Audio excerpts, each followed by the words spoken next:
নমস্কার বন্ধুরা, সকলকে জানাই বাংলা সিরিয়াল সমাচারে অনেক অনেক স্বাগত। তোমাদের পছন্দের ধারাবাহিক ভবানীর আজকের পর্বের রিভিউ নিয়ে চলে এসেছি আমি। তো শুরুতেই দেখা যাচ্ছে যে বেশ সুন্দর অনুষ্ঠানের আয়োজন করা হয়েছে। এবার রাজরানীর জামাই যখন এসেছে, রাজরানী বলছে বসো, আমাদের পাশেই তোমার বসার ব্যবস্থা করেছি।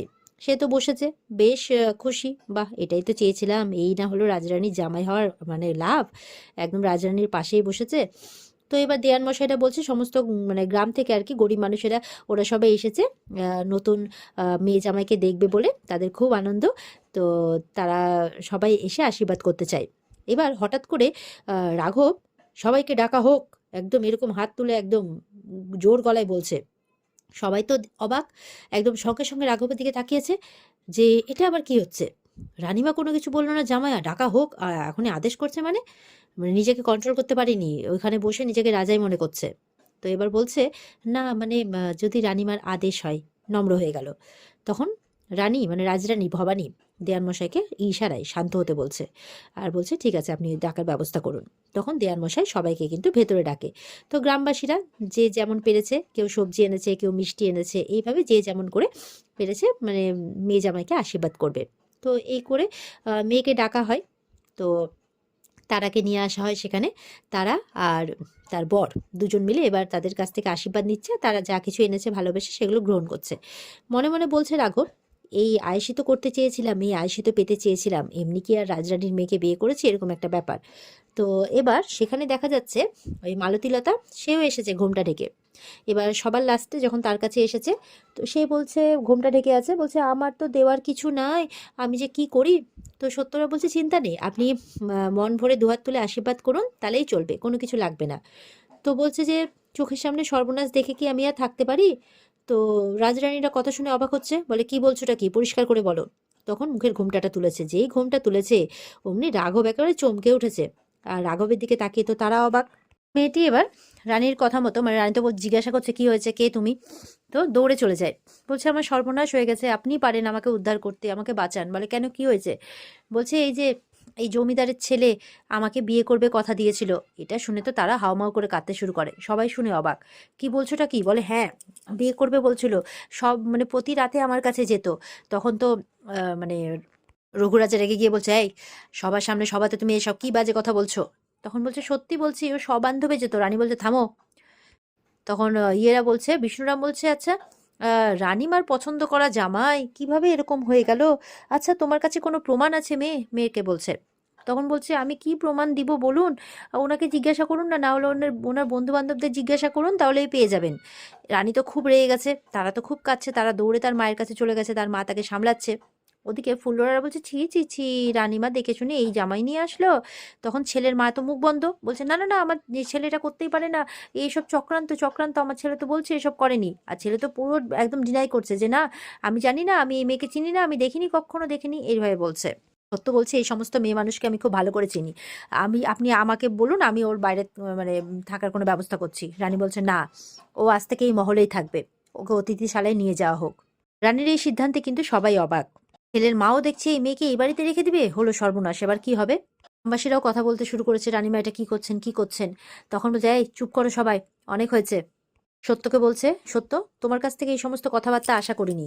আশা করি তুমি সেদিন ছিলে, যেদিন আমরা ওই ওই গ্রামে যাচ্ছিলাম মেয়ে শ্বশুর বাড়িতে, সেদিন জঙ্গলে তুমি আশা করি এই রাঘবের সাথে একটি মেয়েকে দেখতে পেয়েছিলে।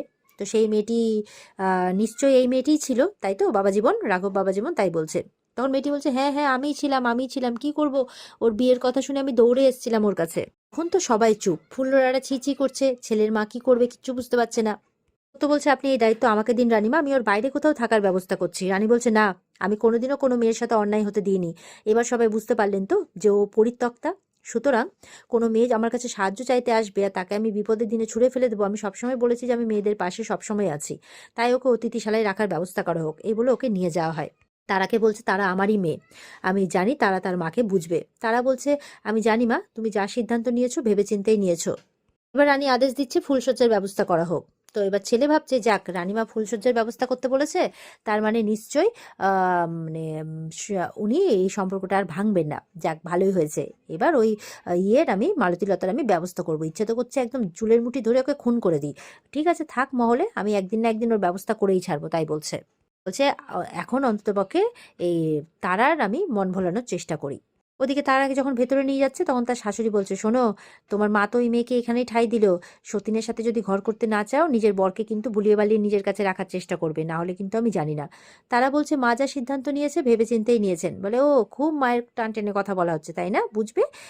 এই জানোই তো সমাজে কিন্তু ছেলেদের 2-3টে বিয়ে এমন কোনো বড় ব্যাপার নয়, তুমি যদি সতীনের সাথে ঘর করে জ্বলে পুড়ে মরতে চাও দেখো তুমি কি করবে, এভাবে বলছে। এদিকে সবাই যখন সভা ছেড়ে চলে যায় তখন রানীমাও কিন্তু মানে রাজরানী ভবানীও কিন্তু তার জামাইয়ের দিকে গটগট করে দেখছে আর তারপর ওখান থেকে চলে যায়। তার জামাই তো মনে মনে ফোন দিয়ে আসছে। এই মালতীলতাও মনে মনে বলতে বলতেই যায়, বলেছিলাম না নিজের অধিকার আমি নিয়েই ছাড়বো, অত সহজ মেয়ে আমি নই।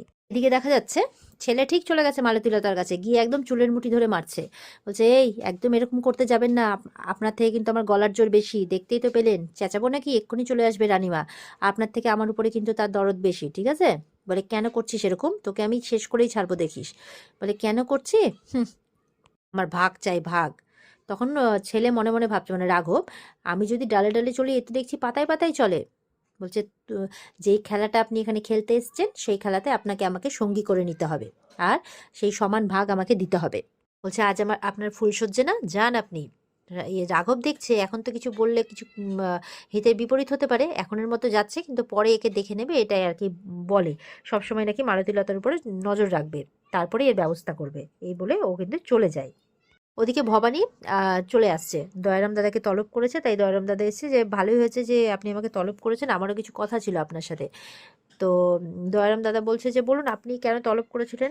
তো রানীমা বলছে যে দেখতে তো পেলেন আজকে সভাতে কি হলো, আমার রাঘব বাবা জীবনের মতিগতি ঠিক লাগছে না, আপনি একটু ওর উপরে নজর রাখবেন।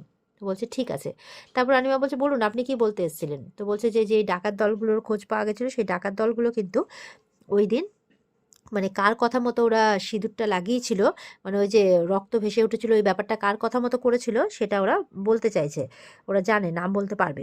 তো আজকে রাত্রেই কথা বলতে চাইছিল, এত রাত হয়ে গেছে বলে আমি আর ওদেরকে বললাম যে কালকে সকালে কথা হবে। তখন ভবানী বলছে না চলুন এক্ষুনি বরঞ্চ কাজটা সেরে ফেলি। বলে এক্ষুনি, বলে হ্যাঁ। এই বলে রানীমা কিন্তু সভাতে যায়, সেখানে সেই ডাকাত অঘরী বাবা ওদেরকে ডাকা হয়েছে। এবার রানীমা বলছে বলুন কি বলতে চাইছেন। তো বলছে যে আমরা তো জানি যে সেদিন আমাদেরকে এই কাজটা যে করতে বলেছিল তার নামটা বলতে পারি, কিন্তু আমরা কোনো বিপদে পড়বো না তো।